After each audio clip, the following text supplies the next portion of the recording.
Rahayu, Rahayu Sagung Dumadi, Rahayu Romanwar. Rahayu, Rahayu Cak. Pemirsa Cahaya Batin, pintu gerbang kesadaran bangsa Nusantara. Masih kami ini partner lama, kebetulan kita nyoba ini tempat podcast baru yang memang tanpa direncanakan sekarang sudah terjadi, sudah dibangun. Ini saya dengan Romo Anwar ini mulai tahun 2021 tetap menyampaikan tentang pengetahuan aksara Jawa, ilmu filsafat aksara Jawa, nilai-nilai Jawa dari aksara Jawa. Nah, kita ini kepingin mengulik tentang kenapa alam ini begitu bergejolak di mana-mana, bukan dengan tiba-tiba di Sumatera Barat, Sumatera Utara, di Aceh, kemarin di Denpasar, lalu sebelumnya juga di Semeru, dan di Kutai Timur. Lalu beberapa tempat juga terjadi banyak bencana alam.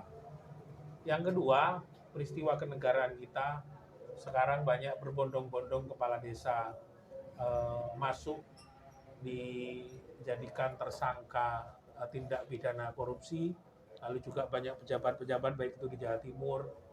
Apakah sinergi antara peristiwa alam kemanusiaan ini dengan alam semesta ini sendiri, terutama di Indonesia? Kalau menurut nanti kita dengarkan dari Romo Anwar, apa sebenarnya yang terjadi? Kegelisahan-kegelisahan apa ini? Sebenarnya orang-orang secara spiritual keagamaan sudah berdoa di mana-mana, berdoa di masjid, di pura, di sanggah, di gereja, di wihara dan lain-lain.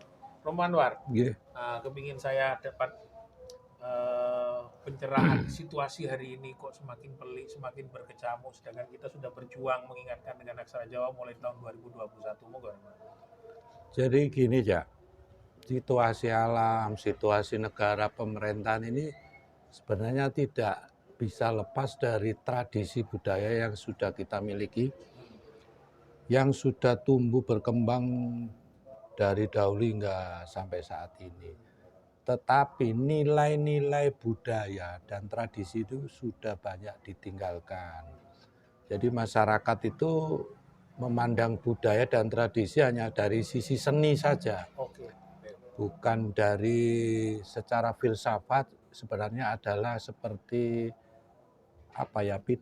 pitutur orang tua kepada anaknya, pitutur leluhur kepada generasi yang akan datang, sebenarnya ada semua.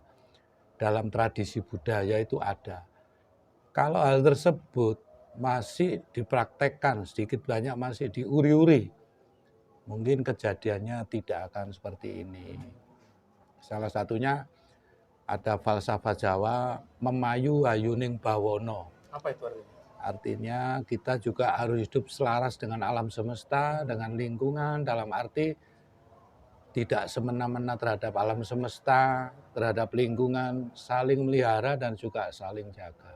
Pemerintahan pun seperti itu. Kalau tidak memiliki pemimpin yang memayu hayuning bawono, ya sampai kapanpun kata Indonesia yang memang secara de facto dan de jure dinyatakan merdeka tahun 1945 memang merdeka, tapi kemerdekaan mutlak pada pribadi saya rasa masih belum. Dalam pemerintahan pun semuanya sepertinya merdeka, tapi sebenarnya kalau saya rasa secara pribadi ya, merdeka masih belum merdeka. Menurut saya masih belum merdeka. Apa yang mungkin, kenapa kok sama menyebutkan tidak merdeka? Apa karena ekonomi sekarang terpuruk, atau lapangan pekerjaan untuk anak muda, anak-anak kita repot, atau apa ini? Semua tidak berjalan sesuai aturan hukum yang berlaku, seperti pendiri bangsa untuk menjadikan negara ini sebagai kedaulatan dan hukum sebagai bentuk pengaman kedaulatan sebuah negara atau sebuah bangsa. Jadi hukum pun masih tembang pilih, situasinya masih pilih-pilih. Karena apa yang terjadi di masyarakat itu yang ya kita lihat, saya sendiri melihat di sosmed. Ada orang mencuri dengan dihakimi massa dengan pasal-pasal pencurian ya memang semua itu terjadi dan ada, tetapi hukumannya lebih berat dibandingkan mereka yang secara diam-diam karena punya kewenangan, karena punya posisi dalam pemerintahan dan menjalankan roda pemerintahan, korupsi pun kadang hukumnya cuma berapa tahun dan ringan sekali. Ya, ya, ya. Dan mereka juga setelah bebas masih bisa menjadi orang, kadang masih Masih mendapatkan pejabat tempat, lagi. masih bisa jabat. Bahkan ada yang keluar dari penjara pun masih disambut seperti pahlawan yang setelah perang, seperti itu. Berarti ini fenomena alam memberikan teguran atau peringatan atau memang hukuman? Sebenarnya istilah teguran itu ya untuk mengingatkan semua insan ya, Ya, manusia, jadi untuk berbenah atau introspeksi diri. Sebenarnya alam itu berjalan tidak memberikan teguran atau hukuman, tapi alam itu berjalan sesuai dengan apa yang sudah ditanam pada pribadi alam, pada jati diri alam. Istilahnya tabur tuai. tabur Jadi tuai semua ya. ini dari apa yang sudah ditabur dan saat ini kita menuai hasilnya. Seperti banjir kemarin di Aceh. Mungkin kalau lingkungan, hutannya, tempatnya terpelihara sesuai dengan aturan dan tidak mengutamakan keuntungan atau kepentingan secara pribadi, tidak mempertimbangkan masyarakat, mungkin tidak akan terjadi banjir seperti itu. Karena alam bisa mengontrol seberapa banyak air yang harus diserap dan harus ditahan. Tapi karena hutannya gundul, tidak ada penyerapan, tidak ada kekuatan dari tanah hingga terjadi banjir. Seperti itu. Baik pemirsa, sangat tajam yang disampaikan Romo Anwar, memayu hayuning tawun. Berarti sama-sama harus menjaga keselarasan dan keseimbangan alam. Menjaga bagaimana alam ini tidak rusak. Pemimpin yang baik tidak memerintahkan perusahaan-perusahaan yang merusak hutan di Sumatera Utara, di Sumatera Barat dan di Aceh, sehingga masyarakatlah yang dirugikan. Jadi yang harusnya masyarakat kecil bisa mendapatkan kemakmuran, mereka terampas semuanya hingga nyawa dan mengungsi sampai sekarang.